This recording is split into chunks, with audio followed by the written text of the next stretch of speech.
اور ایک حدیث کے اندر آتا ہے کہ جو شخص شب قدر کو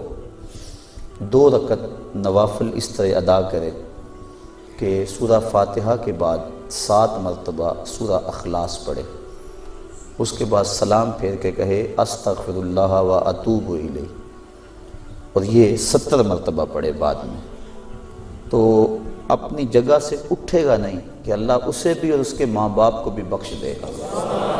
یہ اللہ اسے انعام عطا فرماتا ہے۔ انشاءاللہ بعد میں ہم اس کا اہتمام کریں گے، اور بھی نوافل وظائف اور مختلف جو ہیں وہ شب قدر کی برکتیں اور فضیلتیں ہیں۔ سورہ تکاثر اور اس کے بعد سورہ اخلاص پڑھنے کا حکم ہے، اور وہ 4 رکعتیں ہیں، 70 مرتبہ پڑھی جائیں۔ دیگر مختلف جو ہیں وہ علماء نے اپنے اپنے تجربات اور ان کو جو روایات ملی ہیں وہ امت تک منتقل کی ہیں۔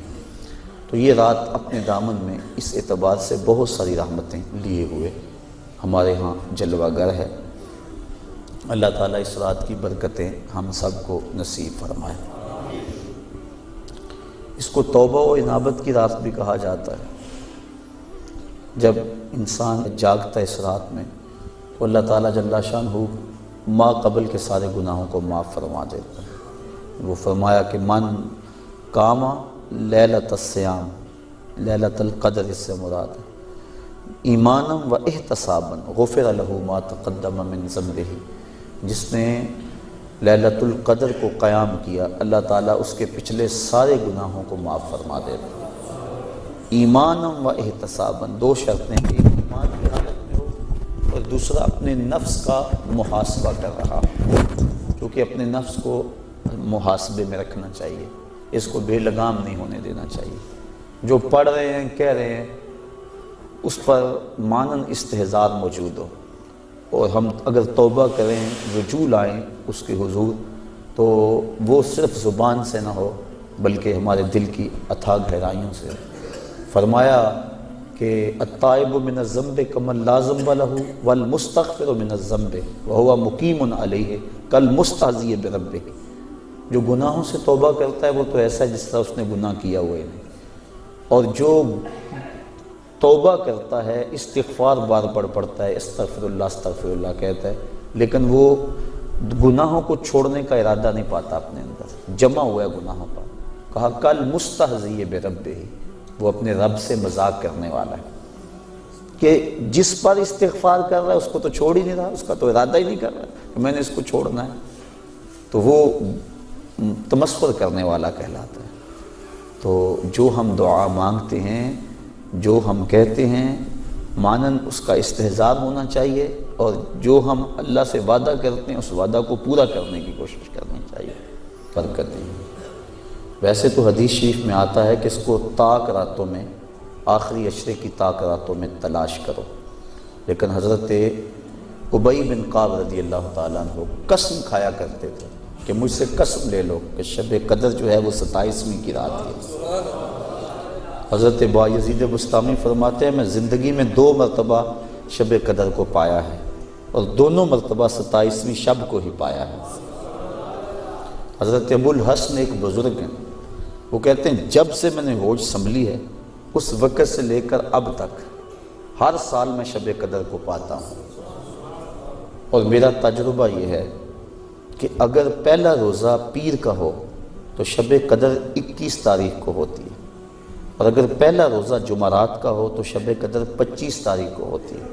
اور اگر پہلا روزہ جمعے یا منگل کا ہو تو شب قدر 27 کو ہوتی ہے، اور اگر پہلا روزہ جو ہے وہ اتوار یا بدھ کا ہو تو شب قدر 29۔ اس کی رحمتیں بازو پھیلائے آواز دیتی ہیں بندے کو کہ کوئی ہے بخشش مانگنے والا، کوئی ہے رزق مانگنے والا، کوئی ہے سوال کرنے والا، میں اس کی جھولیاں بھر دوں۔ ہم تو مائل بکرم ہیں کوئی سائل ہی نہیں، راہ دکھلائیں کسے کوئی راہ روے منزل ہی نہیں۔ صرف 4 اشخاص ہیں جو اس رات محروم رہتے ہیں، ایک عادی شرابی، شراب کا رسیہ، دوسرا والدین کا نافرمان، تیسرا قاطع الرحم، خون کے رشتوں کو توڑنے والا، اور چوتھا وہ شخص جو سخت دشمنی رکھنے والا ہے، اور سخت دشمنی اس کو کہتے ہیں جو 3 دن سے زائد ہو۔ کیونکہ مومن جب ایک دوسرے سے ناراض ہو جاتے ہیں تو 3 دن سے زیادہ ناراض نہیں رہتے، تو جو 3 دن سے زیادہ ناراض ہیں ان کو سخت دشمنی رکھنے والا کہا جاتا ہے۔ تو اس رات کی جرمٹ میں، اس رات کے حسین لمحوں کے اندر یہ 4 بندے اللہ کی رحمتوں سے محروم رہ جاتے ہیں۔ اگر توبہ کر لیں تو اللہ تعالیٰ جل شانہ اس رات کا حصہ ان کو بھی عطا فرما دے گا۔ اس رات کی جرمٹ میں اللہ کی بے پناہ رحمتوں کا نزول ہوتا ہے، اتنی رحمتیں اترتی۔ امام قویری لکھتے ہیں کہ روئے زمین کے تمام مسلمانوں میں ان رحمتوں کو تقسیم کر دیا جاتا، رحمتیں پھر بھی بچ جاتی ہیں۔ جتنی فرشتے لے کر رحمتیں آتے ہیں وہ رحمتیں سب کو دینے کے باوجود بھی رحمتیں بچ جاتی ہیں۔ پھر وہ رحمتیں دارالحرب میں رہنے والے کافروں میں بانٹی جاتی ہیں، اور جس کافر کو اس رحمت سے حصہ ملتا ہے اللہ اسے اسلام عطا فرما دیتا ہے۔ یہ جو آپ آئے دن سنتے رہتے ہیں کہ فلاں عیسائی مسلمان ہو گیا، فلاں ہندو مسلمان ہو گیا، تو امام قویری آپ لکھتے ہیں، آپ فرماتے ہیں یہ شب قدر کو آنے والی رحمتیں ہوتی ہیں، مسلمانوں کی جھولیاں بھر دی جاتی ہیں، اور پھر اس کے بعد جب رحمتیں بچ جاتی ہیں تو وہ دارالحرب کے اندر رہنے والے کفار کو بانٹ دی جاتی ہیں، اور انہیں اللہ پھر بعد میں ایمان عطا فرما دیتا ہے۔ اور ایک روایت کے لفظ اس طرح ہے کہ پھر وہ رحمتیں چھوٹے بچوں میں بانٹ دی جاتی ہیں۔ اللہ کی رحمتیں کتنی عمیم ہیں اور اس کی رحمتیں کتنی وسیع ہیں۔ اللہ تعالیٰ کے محبوب علیہ السلام نے اللہ کی بارگاہ میں یہ عرض کی تھی کہ مالک، میں اب اپنی امت کو تیرا سلام پہنچاتا ہوں، تیری جانب سے جو سلامتیاں وصول کرتا ہوں وہ